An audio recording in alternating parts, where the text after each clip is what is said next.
Bonsoir, nous sommes le dimanche 9 novembre, il est 0 heure, et j'ai plusieurs sujets que j'aimerais traiter avec vous. Le premier d'entre eux concerne la fausse bonne idée qui consiste à croire que c'est le public qui va valider l'astrologie, ou l'énéagramme, ou le tarot, etc.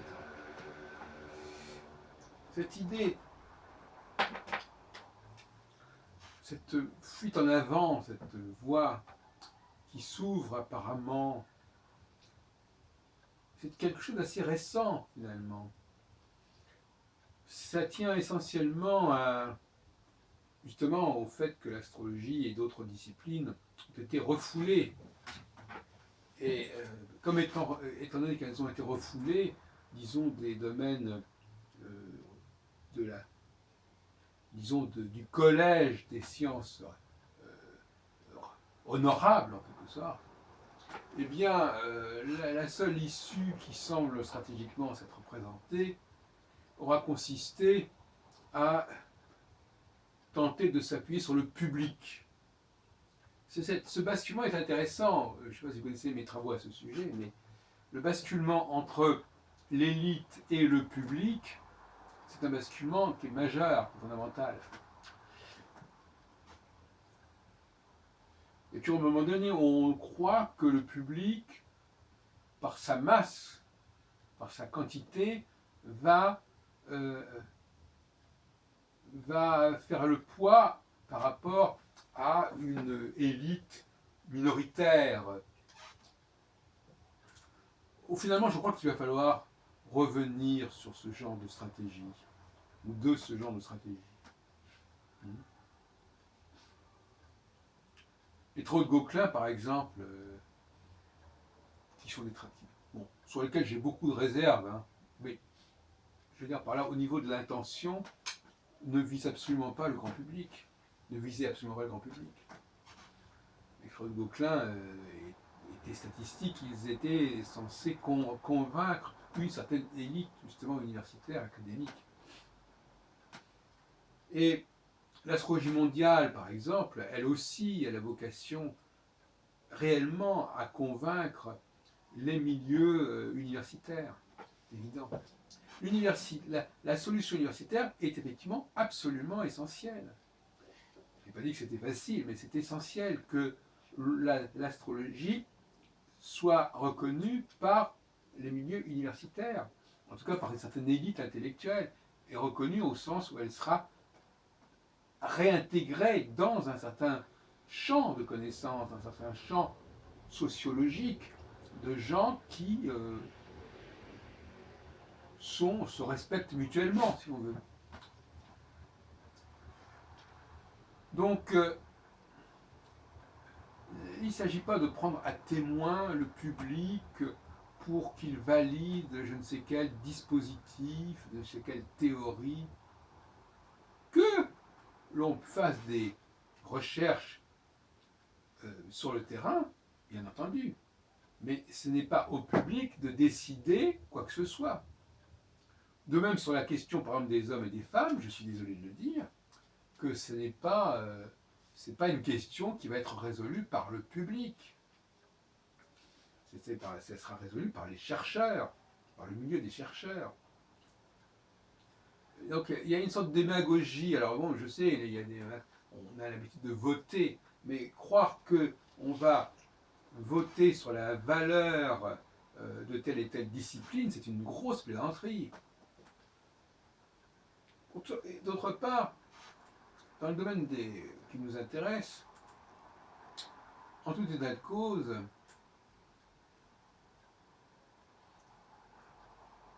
si c'est vrai, ce qui est dit, si c'est vrai, ben c'est vrai. Donc les gens, ils le vivent. C'est comme M. Jourdain qui fait de la prose sans le savoir. Les gens font de l'astrologie sans le savoir. Les gens font telle et telle pratique sans le savoir. Mais ils la font. Donc quelque part, ils valident de facto ces savoirs-là. Mais il est valide non pas parce qu'ils vont apprendre ces savoirs, il est valide parce qu'ils vivent ce que ces savoirs disent. Ce n'est pas la même chose. Au contraire, moins ils en savent sur ces savoirs, plus les observations seront validables. On sait très bien qu'à partir du moment où les gens connaissent certaines choses, ça peut fausser les résultats. Au comment et comment, au combien. Donc, il n'y a pas de problème. J'ai écouté cet après-midi une séance sur l'énéagramme dans le cadre du café Destin qui se déroule au Ballon Rouge dans le 13e arrondissement, là, au métro quai de la Gare.